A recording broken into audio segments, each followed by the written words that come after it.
All right, so it's been a long time since we've been looking at the early Middle Ages. Today is our fourth day of notes and our last day of notes as well.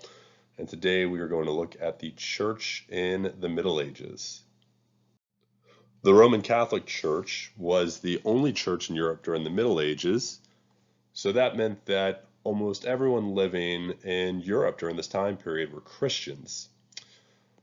And the Roman Catholic Church was so important to the population that this time period was often referred to as the Age of Faith. When we look back at Charlemagne and the Franks, it was the Roman Catholic Church which helped Charlemagne to unify Western European culture. Now, we did have the Roman Catholic Church on the west, but in the east, in the Byzantine Empire, which was still going on, we had the Eastern Orthodox Church. Now, the Roman Catholic Church had its own laws, and it had church leaders like bishops and archbishops, and they would sit on a king's council. And they would act as advisors to kings and play important roles in government. And we had two vocabulary words that we needed to remember from our Byzantine unit. The first word is clergy, and the clergy were the religious leaders of the church. And our other word was laity. Those are the common worshipers of the church.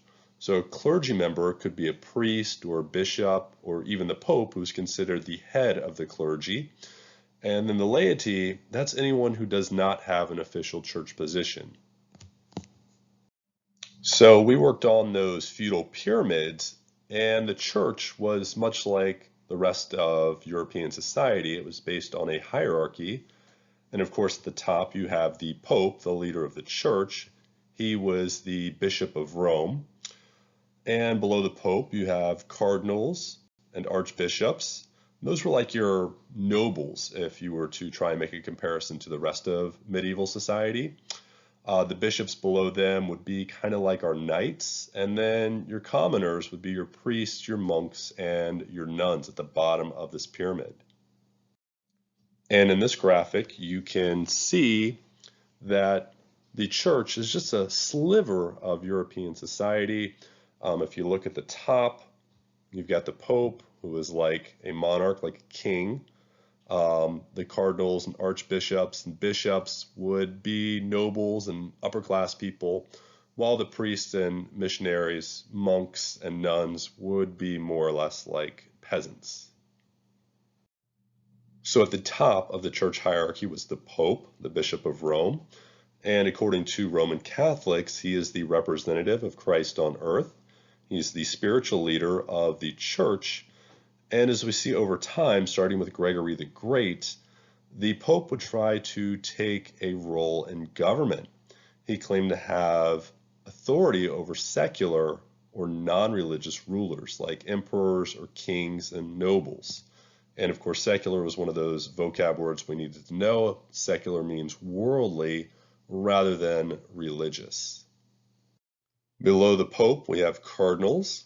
They would gather together to elect a new Pope.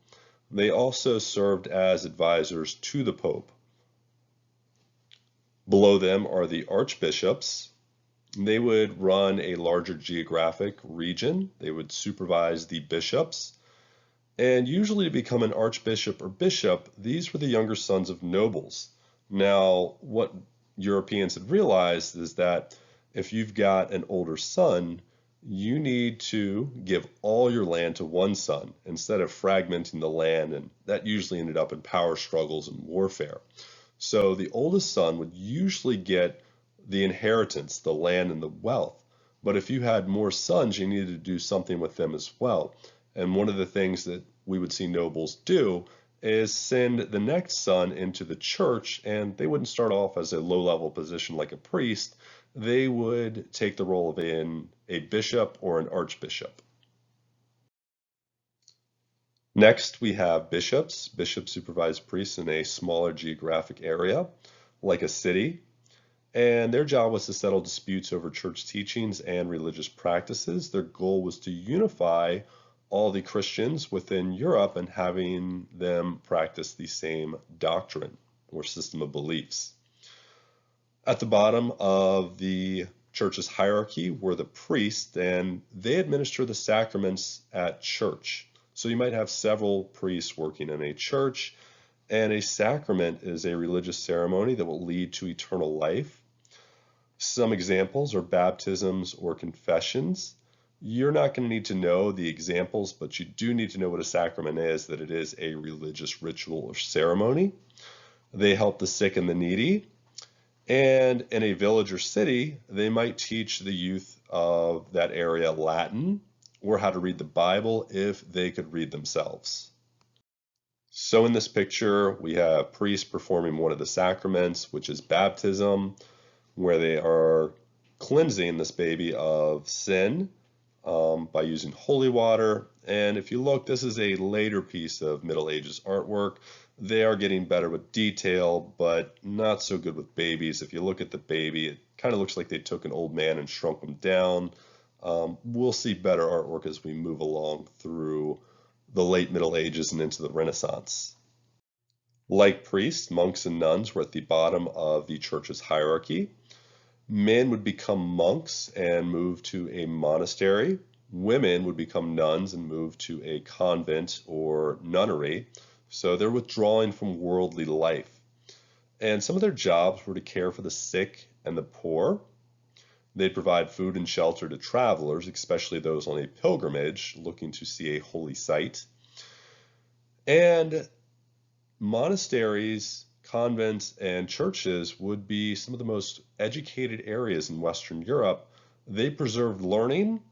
They might set up a school, and monks would copy ancient books by hand. In order to preserve this learning, they would turn them into illuminated manuscripts, which means you've got a picture book. And we talked about that with the Byzantine Empire, and we'll look at some examples coming up.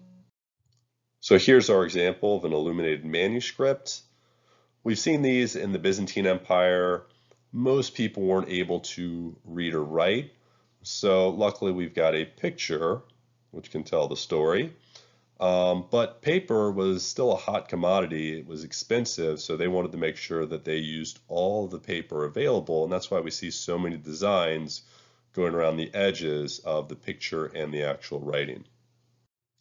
We have a monk and historian known as the Venerable Bede, and he creates the concept of BC and AD for telling time. BC meaning before Christ, and AD meaning Anno Domini, which is Latin for in the year of our Lord.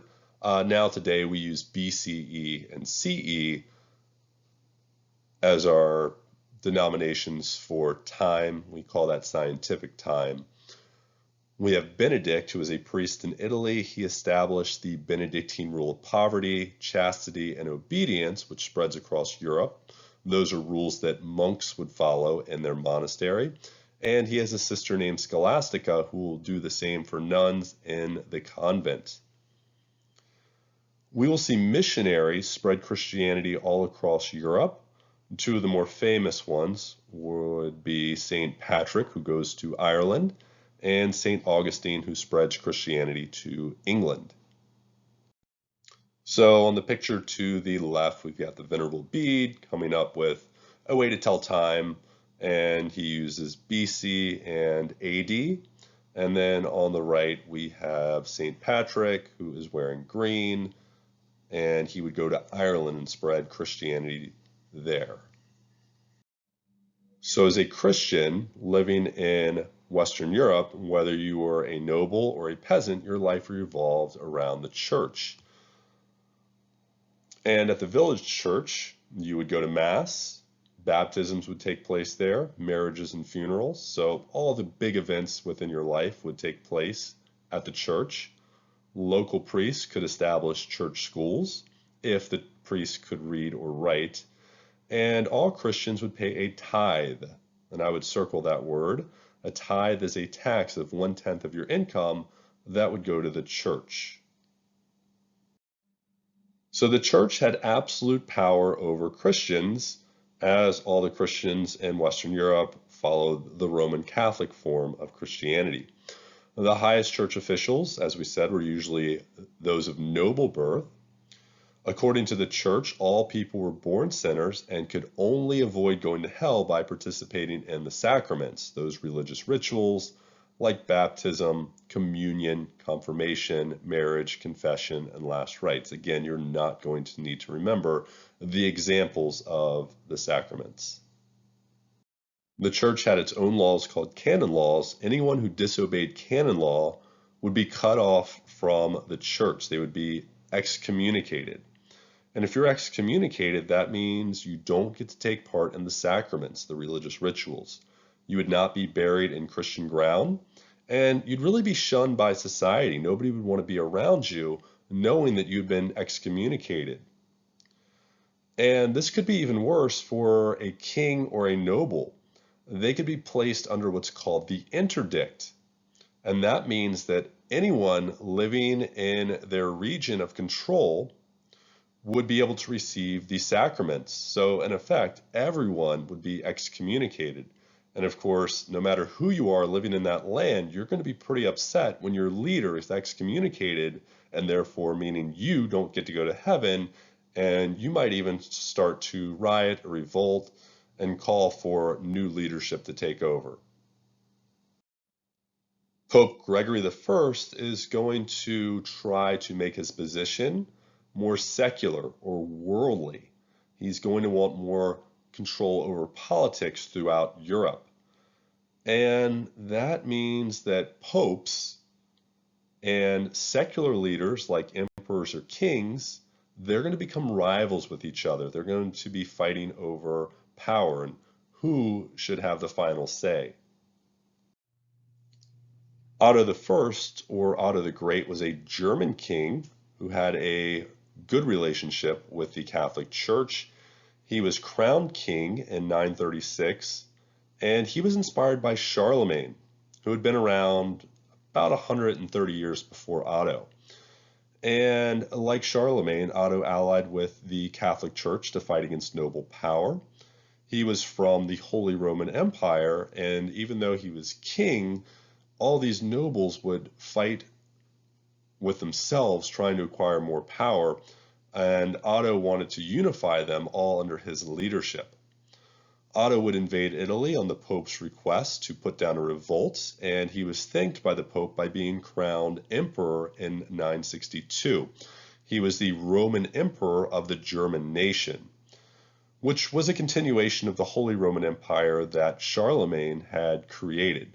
Now, of course, he was German, but they throw in the name Roman Empire because a lot of these Europeans look back at Rome and see it as a time of success and triumph. And we'll see that all throughout history, even in world history too. The Holy Roman Empire would be the strongest state in Europe in the early Middle Ages.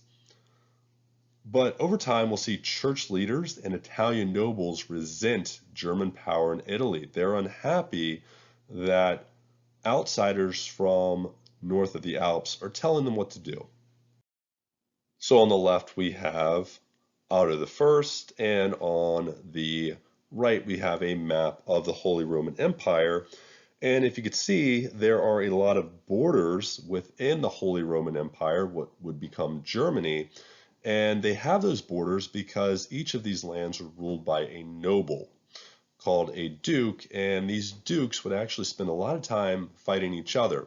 When the Holy Roman Empire was unified under a strong ruler, it was a very strong state, but otherwise the internal fighting caused it to be weak, especially towards the middle and end of the Middle Ages.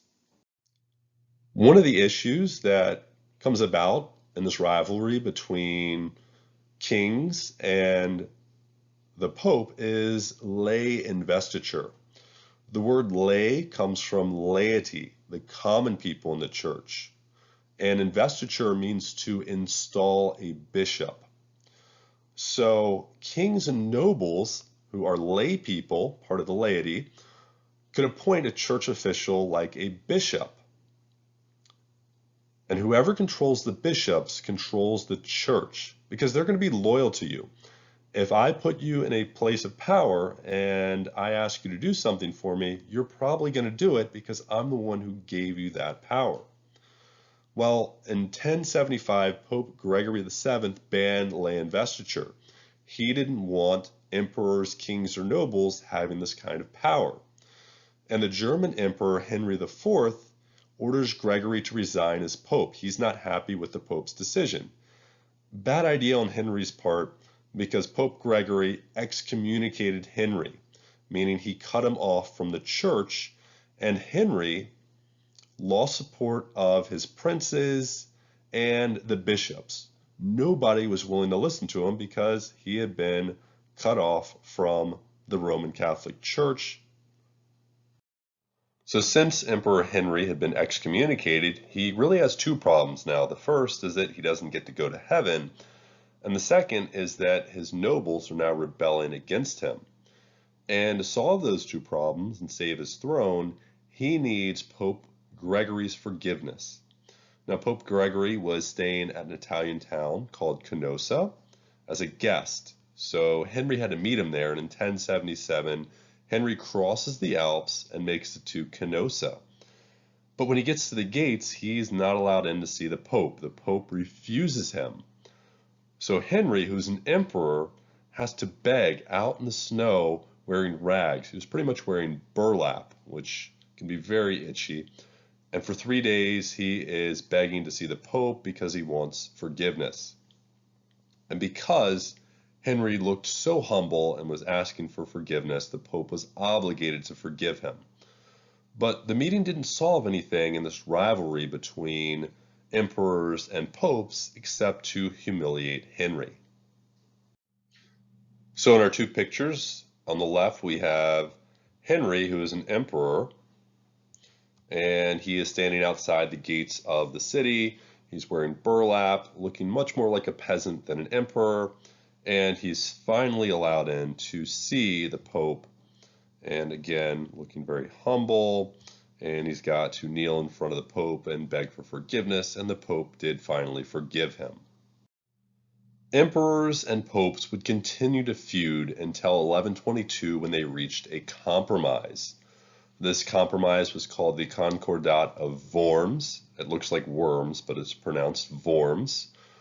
And that was between the emperor and the church at the city of Worms in Germany. And this concordat or agreement said that the church had the power to appoint a bishop, but the emperor could veto the appointment and have the church pick somebody else. So it did give power to the church, but it didn't take everything away from emperors or kings. We have another German leader, this time Frederick, who becomes king in 1152. He was nicknamed Barbarossa, which is the German word for Redbeard. He would dominate the German states. He would bring all his nobles together under his leadership, and he would also invade the rich cities of northern Italy. They had become rich over this course of time because they were centers of trade due to their location in the Mediterranean Sea. The invasion angered Italian merchants and also the Pope, so the Pope and the merchants formed an alliance called the Lombard League to fight against Frederick and his German knights.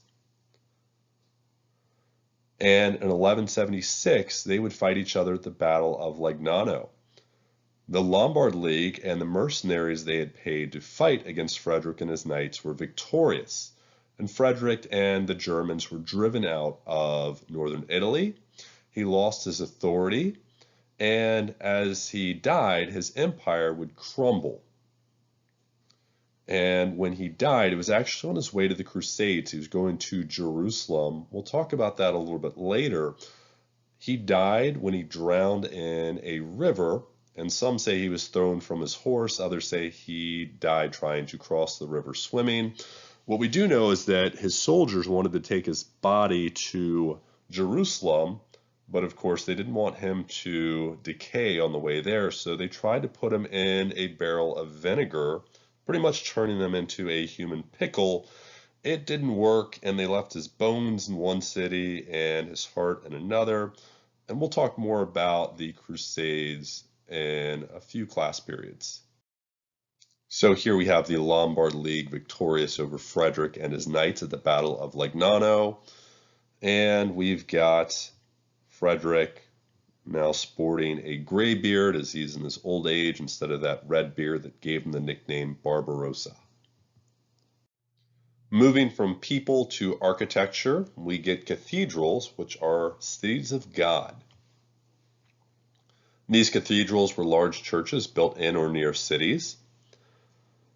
Between 800 and 1100, the early Middle Ages, they were built in the Romanesque style, meaning like the Romans. They had round arches, heavy roofs with thick walls and pillars for support, and tiny windows up high.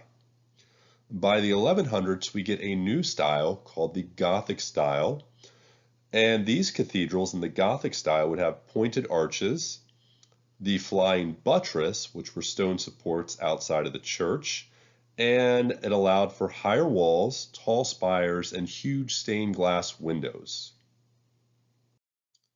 So here we see a Romanesque church. It's very squat. The walls would be thick. If we look at our windows, they are not very wide, so not a lot of light could get into these churches. The inside would be very narrow. Again, we've got round arches. And not a lot of light could get in because these windows were very small and up high. Here we have Notre Dame Cathedral, which is a Gothic cathedral. It's in Paris, France. Here we can see a spire reaching towards the heavens. We've got our flying buttresses, which are going to help to support these tall walls. We've got our stained glass window, which allows in more light. So as you can see, this cathedral is going to be much bigger than the Romanesque style. Now, Notre Dame Cathedral in April of 2019 did catch on fire, and they're still working on restoring it to its former glory. Here we can see just how big it is on the inside. They use rib vaults in order to support the weight of the structure and also to build higher ceilings. You can see that the windows are still up high, but they're much bigger. It allows more light in, and a lot more people can sit in this cathedral than our Romanesque cathedrals. And you can actually see a Gothic styled cathedral in Washington, D.C. This is the National Cathedral, and it has the elements of a Gothic cathedral, the spires reaching up towards the heavens again, and our flying buttresses, one of Mr. Williams' favorite words in all of world history.